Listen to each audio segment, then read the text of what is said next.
Charter Local Edition. I'm Brad Pomerance on the Central Coast, and we're joined by Lynn Compton. She is the chair. You're the chair. I'm the of chair. the Board of Supervisors in San Luis Obispo County. And I'm really glad you're here for a variety of reasons, including the fact that in addition to being chair of the Board of Supervisors, you and your family operate in the farming industry, let's say. Yes. Strawberries, fertilizers.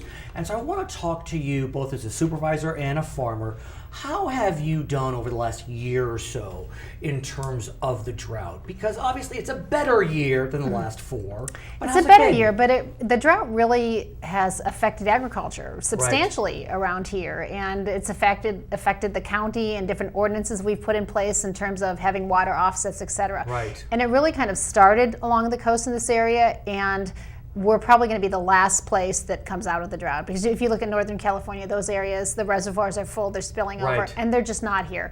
Lopez Lake, which is in my district, is only like 30% full right now. So we have projections that in 2 years we're going to run out of water in South County from Lopez Lake. So it's just, El Nino just didn't pan out like we thought it would. And we got a couple of good rains, but if you look in the hills right now, it's brown. And what's crazy about the El Nino predictions was that you heard these geniuses saying it's going to hit Southern California, it's going to skip Northern California, and lo and behold, it did the exact opposite.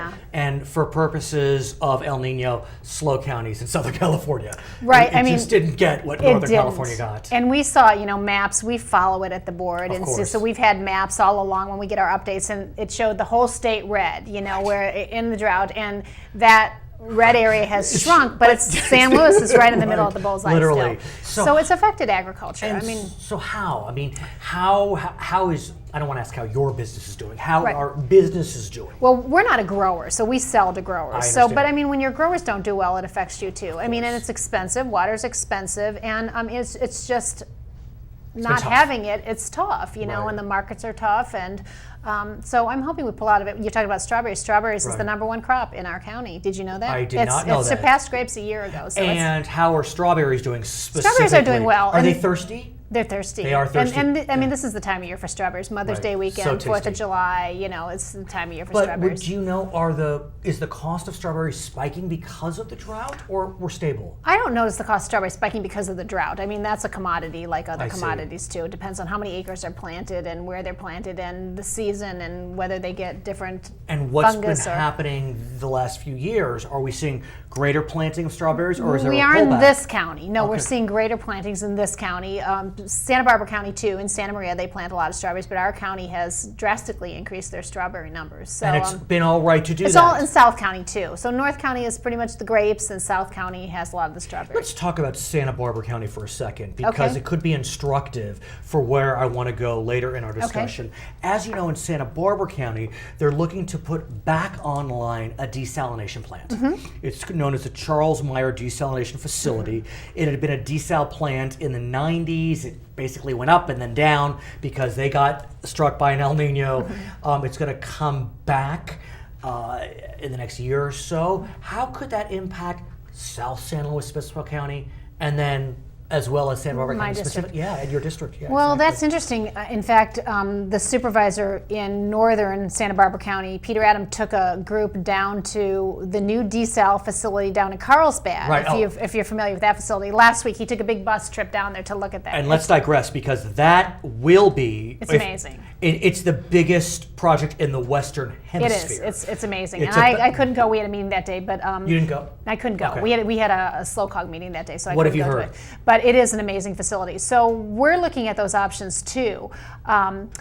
With, I don't know how much you've been following, but we've had the big water in the Paso Basin discussion for this last year. So, a lot of people just for our viewers, we saw the Paso Basin, the groundwater levels were dropping. Decline. And there were discussions about having a dedicated district. The voters opted against. They opted against this special district. I think they'll form water districts, but they opted against the special district. And then in North County, there's a hybrid plant in Cambria. There is.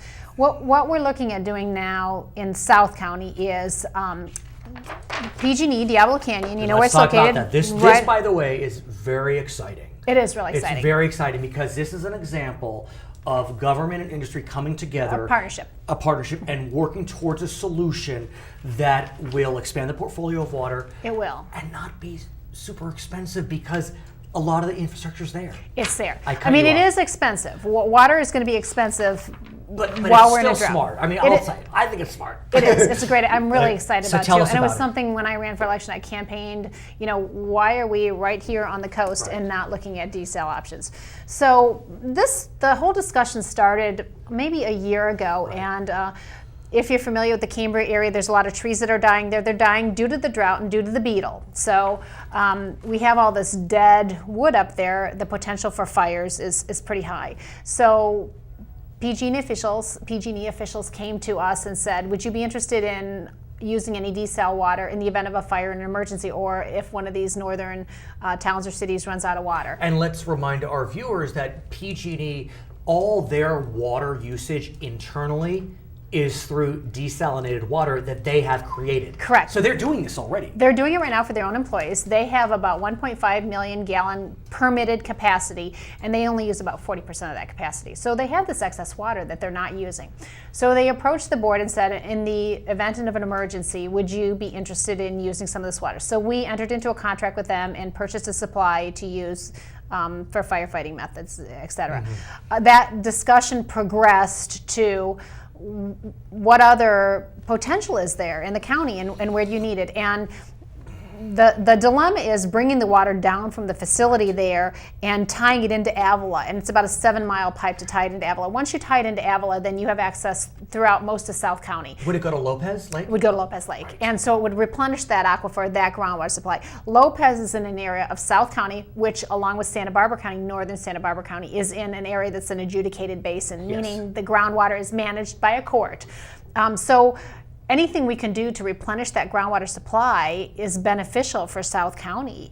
And we have looked at the cost. We've gone out to all the different local purveyors to see if they're interested in doing it and if they would like to sign on with this contract. So we're in the process of that right now. We're looking at the feasibility of what actually it is going to cost. But the cost, if I may ask, Supervisor, simply would be to create that 7-mile pipe?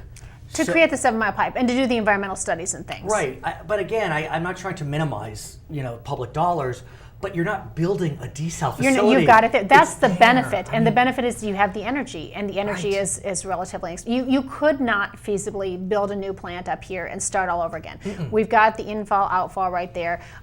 That's the benefit of having that facility there. So just tying into Avila, once you tie in, I guess the obstacle that we have to overcome is the Coastal Commission, right. and they're. It's hard to know what will happen, but as a general proposition, they don't want any growth. They don't want anything growth-inducing. This is not growth-inducing, right? But you have to prove that to them. So that's one of the obstacles that we need to overcome. But I talked about it's expensive, but it's not really that much more expensive than if you built other recycle type facilities, things like that. And I think we need to just look at different methods of accessing water to add to our portfolio, because if you're in a drought, you can either conserve or you can bring in new sources of water. We've been conserving for many years here, so there's a certain point where how much more can you conserve? We need to look at other options. I also have to think the fact that you are supporting the project, as is Adam Hill. It's unanimous. Yeah, and this is a board with different political parties represented. It is. So you have a diverse, politically speaking board. You're all supporting this project. I gotta think the Coastal Commission will see that. Whoever reviews an EIR will see that. This is not partisan. This is nonpartisan. This is a county coming together. I agree with that. I just don't know if that's the criteria that they look at. I think they just want to make sure it's not growth-inducing, and it's not. This is really to replenish the groundwater, and when Lopez runs out of water in a year and a half to 2 years, what are we going to do down there? Let's presume in our final moments that approval occurs today. How quickly could the project conclude? They think they could have it done in 8 to 12 months. Very quick. Yeah, exciting. Let me know what happens. Okay. She is great, Lynn Compton. She is the chair of the Board of Supervisors in San Luis Obispo County. I'm Brad Pomerance, Charter Local Edition.